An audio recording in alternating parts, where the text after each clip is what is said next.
সুপ্রভাত, আমার বাংলা নিয়ে সঙ্গে রয়েছে আমি অমৃতা। 23-এর শেষ থেকেই 24-এর প্রচার শুরু। আজ চাকলায় তৃণমূলের কর্মী সভা। এই মঞ্চ থেকেই লোকসভা ভোটের প্রচার শুরু করে দেবেন মমতা বন্দ্যোপাধ্যায়।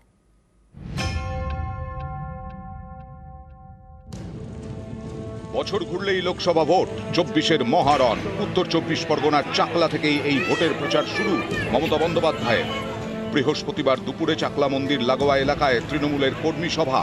অনেকেই মনে করছেন এই কর্মী সভা থেকে 24-এর দিশা নির্দেশের পাশাপাশি সিএএ এবং গোষ্ঠীদ্বন্দ্ব রুখতে বার্তা দেবেন মমতা। এত বড় পরিবার, কোথাও কোথাও দ্বিমত থাকতে পারে, কোনো ব্যক্তির থাকতে পারে, কতিপয় কয়েকজনের থাকতে পারে। শীর্ষ নেতৃত্ব মমতা বন্দ্যোপাধ্যায়ের নেতৃত্বে, অভিষেক বন্দ্যোপাধ্যায়ের সেনাপতিত্বে সেটা হচ্ছে, ও হলে ওসব কিছু থাকবে না। দল যখন নামবে আসল লড়াইতে, দল ঐক্যবদ্ধ চেহারায় নামবে।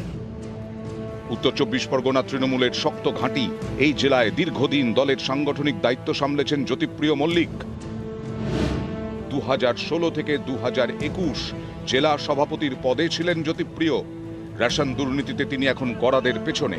জ্যোতিপ্রিয় মল্লিক বিহীন উত্তর 24 পরগনা, তাই 24-এর আগে বিশেষ নজর রয়েছে দলের। ইতিমধ্যেই জেলায় কোর কমিটি করে দিয়েছেন মমতা। সিনিয়র লিডারদের বাড়তি দায়িত্ব নিতেও বলা হয়েছে। তারপরেও উত্তর 24 পরগনায় প্রকট হয়েছে কোন্দল কাঁটা।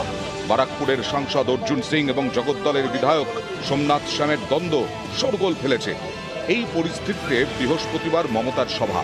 এই সভা থেকে মমতা ফের কড়া বার্তা দিতে পারেন যে গোষ্ঠীদ্বন্দ্ব একেবারেই বরদাস্ত নয়। দেগঙ্গা বিধানসভার কেন্দ্রের মধ্যে পড়ে চাকলা, আর দেগঙ্গা বিধানসভা আসনটি পড়ে বারাসাত লোকসভা কেন্দ্রে। উত্তর 24 পরগনা জেলায় 5টি লোকসভা আসন। 19-এর লোকসভা ভোটে তৃণমূল জেতে 3টি, বিজেপি 2টিতে, বারাকপুর এবং বনগাঁ। বনগাঁ লোকসভা কেন্দ্রে যে 7টি বিধানসভা আসন, তার 6টিতেই 21-এ জয়ী হয় বিজেপি। উত্তর 24 পরগনায় বিজেপির জেতা 5টি আসনের 4টি এই বনগাঁ লোকসভা আসনের মধ্যে পড়ে। বনগাঁয় মতুয়া ভোট বড় ফ্যাক্টর। মতুয়াদের মন পেতে তৃণমূল বিজেপি দুদলই মরিয়া। মঙ্গলবার কলকাতায় দাঁড়িয়ে সিএএ হবেই বলে হুঙ্কার দিয়েছেন অমিত শাহ। এর একদিন পরেই বৃহস্পতিবার মমতার সভা।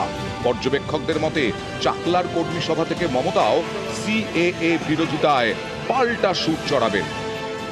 একমাত্র জেলা যেখানে প্রত্যেক কটি লোকসভা কেন্দ্রের জন্য আলাদা আলাদা রাজনৈতিক সমীকরণ রয়েছে, আর সেই রাজনৈতিক সমীকরণকে মাথায় রেখেই ইতিমধ্যে প্রচারের ইস্যুও তৈরি করে ফেলেছে তৃণমূল কংগ্রেস। তবে এই রাজনৈতিক সমীকরণের মাঝে যাতে দলের নেতাদের মধ্যে দ্বন্দ্ব অর্থাৎ গোষ্ঠীদ্বন্দ্ব কোনো কারণে প্রতিবন্ধকতা না হয়ে দাঁড়ায়, সেদিকেও সচেষ্ট থাকছে হচ্ছে তৃণমূল।